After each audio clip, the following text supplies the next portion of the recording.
आज आपने पत्रकारों को बुलाया, पत्रकार परिषद आपने रखी, क्या विषय? ऐसा ये है, वसाई विधानसभा जो है वो इलेक्शन जनरल की तरह अभी नहीं हो रहा है, क्योंकि वसाई विधानसभा में एक ही आमदार चुन के आ रहे हैं पिछले 25-30 सालों से। उन्होंने कितना डेवलपमेंट किया आप लोगों को मालूम है, क्या होना चाहिए, ये सभी बताने के लिए मैंने आज ये प्रेस मीटिंग रखा है।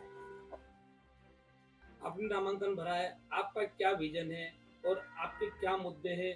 जनता में आप किस चीज़ को लेकर जाना चाहेंगे और किन मुद्दों पर आप अपनी बात रखना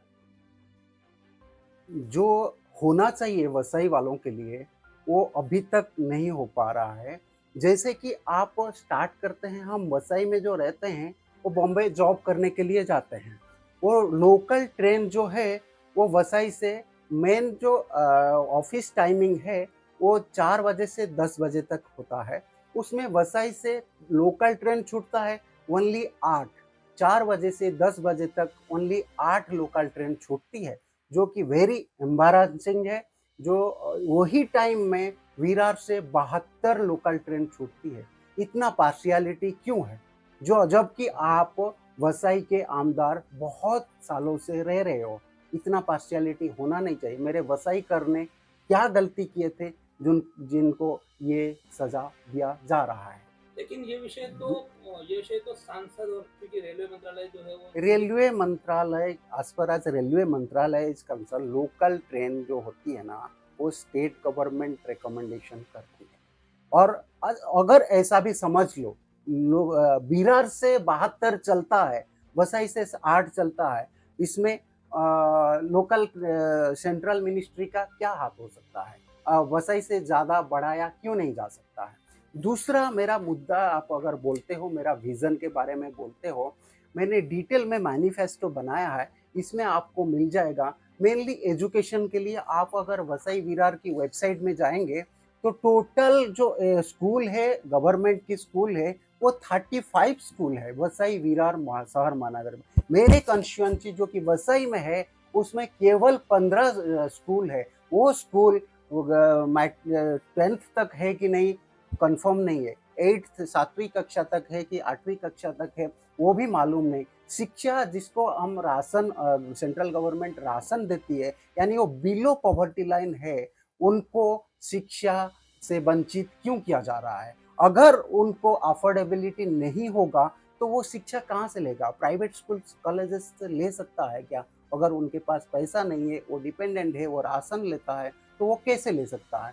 दूसरा मुद्दा मेरा ये है कि जो पानी है, पानी सालों से स्कार्सिटी होता ही रहता है। जैसे जैसे समर सीजन आती है वैसे वैसे स्कार्सिटी होता रहता है। ये क्यों? एक ही बार में उसको मैनेज क्यों नहीं कर पा रहे हैं कि इतना कैपेसिटी है मेरे वसई विरार में, 19 लाख से ज्यादा पॉपुलेशन है, उनको इतना लास्ट ईयर कंजप्शन हुआ था, इस प्रेडिक्टेबली इतना कंजप्शन होना है, उसको या तो प्रिजर्व कर देना चाहिए या तो डैम बना के उसको अवेलेबल कर लेना चाहिए। 24/7 जो वाटर है वो फुलफिल हो सकता है। आप देखेंगे, तीसरा मुद्दा है इलेक्ट्रिसिटी का। इलेक्ट्रिसिटी, ये एक इलेक्ट्रिसिटी बिल है, उसमें आप लोगों ने 16% टैक्स जोड़ के रखा है। आप इधर गरीब को, सबसे पिछड़े या तो नीचे रहने वाला इंसान की बात करते हो, और वो जब कंज्यूम करती है वो 16% टैक्स देती है। और ये यूनिट पर यूनिट अगर देखते हो तो 100 यूनिट के बाद ये 10 रुपया 29 पैसा हो जाता है, जबकि 100 यूनिट तक 4 रुपया 71 पैसा है। इतना हाइक क्यों है? ये इंसान के लिए, जो गरीब लोगों के लिए, ये कैसे मैनेज करेंगे? आप लाडली बहन योजना में तो पैसा 1500 दे देते हो, लेकिन इधर से आप छीन लेते हो, जीएसटी लगा के छीन लेते हो। वही देखोगे जीएसटी जबकि हेलीकॉप्टर में 5% है, लाइट बिल में 16% क्यों? ये सवाल गवर्नमेंट को पूछना चाहिए। और अगर है जिनका बिलो पॉवर्टी लाइन है उनको कम कुछ सब्सिडी दे रहे हो क्या?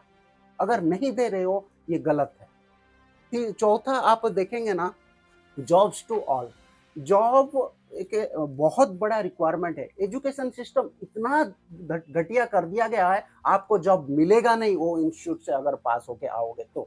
और इतना घटिया इंस्टीट्यूट स्कूल सिस्टम गवर्नमेंट का देखेंगे, कुछ लोग चाइना के साथ अगर कंपेयर करेंगे एजुकेशन में, चाइना बेसिक चीज़ें ऊपर फंडामेंटल चीज़ें के ऊपर, एजुकेशन के ऊपर बहुत सर्वे करके ये करता है। लेकिन हमारा कुछ यूनिवर्सिटी चकाचक कर दो और उसका फोटो लेके चला जाओ मीडिया में, और हम इतना किया है। लेकिन बेसिक ये जो एजुकेशन है मैं फ्री कर दूंगा।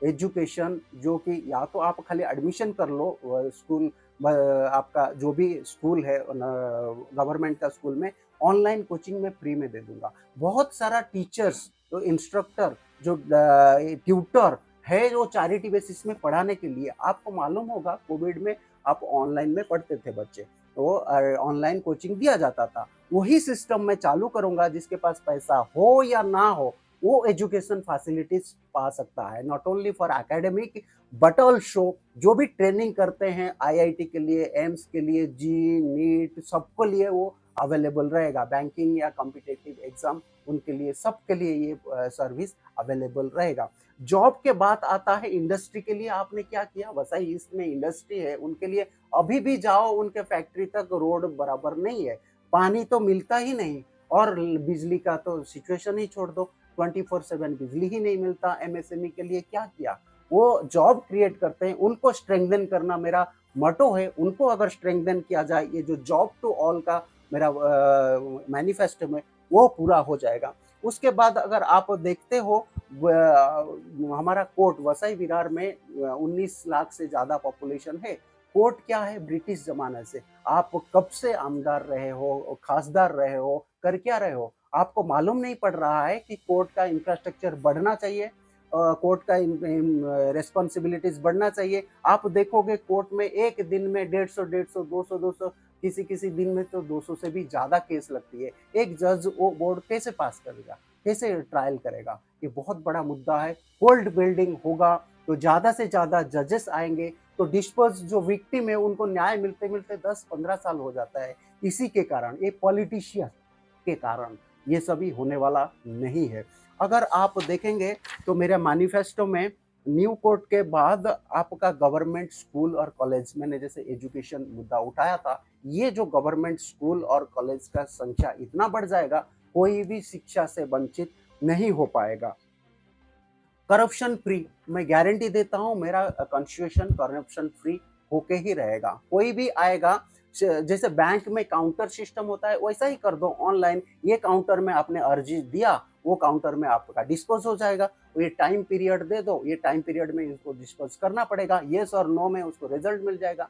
ये ब्राइब का मेन उद्देश्य ये सभी नहीं करना, ऑनलाइन करना ही नहीं चाहती है कोई भी सरकार, या तो ये करप्शन फ्री हो सकता है। आप सभी जगह सीसीटीवी कैमरा लगा दो और उनको अलाउ ही मत करो बाहर जाने का, तो करप्शन फ्री हो सकता है। पूरा रोड मैप हमारा तैयार है। अगर मेरा, आप बोलते हो डिमांड एडवोकेट प्रोटेक्शन एक्ट के लिए मैंने ही लेटर लिखा था सीएम को, पीएम को, लॉ मिनिस्ट्री को, लेकिन वो एडवोकेट प्रोटेक्शन बिल पास नहीं हो पाया संसद में। उसी दौरान Maharashtra and Goa bar council ने एक ड्राफ्ट तैयार किया और महाराष्ट्र में देखने के लिए भेज दिया। उसमें हमने रिप्लाई दिया कि ये चेंजेस है, वो रेडी है, वो सांसद में, सॉरी असेंबली में पास हो सकता है। उसको कोई ध्यान नहीं देता है। मेरा एडवोकेट बंधु जो है वो इतना हरास हो रहे हैं, उनके ऊपर इतना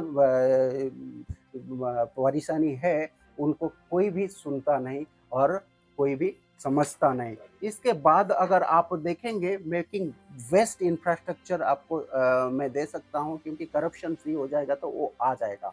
कोई कोई बोलते हैं एमएलए का फंड कितना है, आप करोगे कैसा। एमएलए की फंड की जरूरत नहीं है, ये स्टेट का जो डेवलपमेंट का स्कीम है, स्टेट रेस्पॉन्सिबल है इसके लिए। एमएलए की फंड में मैं अलाउ करूंगा या तो मैं खर्चा करूंगा, वैसा कुछ भी नहीं है। सब कुछ चाहे तो पॉलिटिशियन कर सकती है। उसके बाद provide loans to farmer empowerment और women empowerment is very much important, because 24 से 27% इज वुमेन। अगर उनको एम्पावर नहीं किया जाएगा, ये लाडली बहना की योजना की तरह 1500 दे देने से काम नहीं चलेगा। लाडली बहना योजना की तरह 1500 दे दिया उन्होंने, ये 46,000 करोड़ की डेफिसिटी बजट उसी प्रोजेक्ट में हो गया। ये पैसा आएगा कहाँ, सरकार को कुछ पता नहीं है।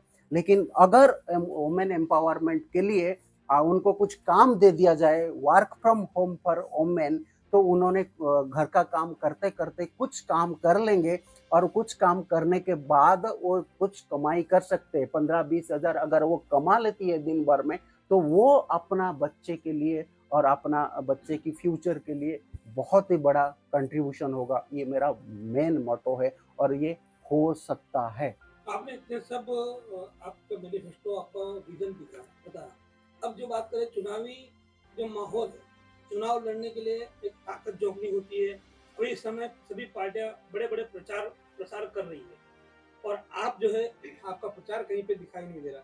तो जनता में आप किस तरह से अपनी बात को रख पाएंगे? मैं जितना कोशिश करूँगा जा सकता हूँ जनता में, मेरा जनता अगर अपने से ही कोशिश करेंगे कि करप्शन फ्री कंस्टिट्यूएंसी चाहिए, एजुकेशन चाहिए, ट्रेन चाहिए, लाइट 24/7 चाहिए, पानी 24/7 चाहिए, वो खुद फॉरवर्ड करेंगे और खुद बनाएँगी। क्योंकि कोई भी चिंगारी जो है एक इंसान से शुरू होती है। वो मैं मेरा वोटर और मेरा पब्लिक पे छोड़ता हूँ, आप कैसे चुन के मुझे देते हो, वो आप पे मैं ये रिस्पॉन्सिबिलिटीज़ डालता हूँ। मेरे पास ना ही पैसा है, ना ही मैन पावर है, मैं आपके पास जा सकता हूँ इतना मैन पावर लेके, मैं आप पे छोड़ता हूँ। आप लोग इसको सर्कुलेट करिए और ज़्यादा से ज़्यादा मुझे वोट दिलाइए। मीडिया के इस पूरे आज की प्रेस कॉन्फ्रेंस में आप अपने वोटर से क्या निवेदन करना चाहेंगे? वोटर से यही निवेदन करूं कि आप लोग सब ये सरकार को देख चुके हैं, परख चुके हैं। अगर परिवर्तन के लिए एक पार्टी छोड़ के दूसरा पार्टी को देते हो, मैं इसका फायदा और नुकसान बना देता हूँ। सपोज आप आघाड़ी छोड़ के, ये सिटी वाले छोड़ के बीजेपी को देते हो, बीजेपी का तो सांसद है, क्या कर लेता है? कुछ भी नहीं कर पाता है। वो सांसद तो पहले से बहुत सालों से है, बसाई तो उनके अंडर में आते हैं। क्या डेवलपमेंट हुआ है? मैंने जितना-जितना बोला उतना हुआ क्या? हम 2024 में बैठे हैं। अगर आप वोटर हो, आपके पास बहुत सारा राइट्स है, अगर आप ही नहीं पहचानोगे इन लोगों को तो कौन पहचानेगा? वैसे ही बना के छोड़ेंगे ये। इसीलिए मैं बोलता हूँ, मुझे मैं वसईकर हूँ, इधर वसई में रहता हूँ, वसई वेस्ट बस डिपो के पास मेरा ऑफिस है। आप मिलना चाहिए तो आ सकते हो, लेकिन उनको मिलना चाहिए तो कितना पापड़ बेलना पड़ेगा आपको मालूम है। तो इसलिए आपकी तरह हूँ मैं, एक वोटर की तरह हूँ मैं, इसलिए मेरा रिक्वेस्ट रहेगा आपको, मुझे पेन की नीब से वोट बटन दबा के मुझे ज़्यादा से ज़्यादा मत दे के विजयी करिए और मैं आपके सेवा में लगा रहा हूँ और लगा रहूँगा। बहुत अच्छा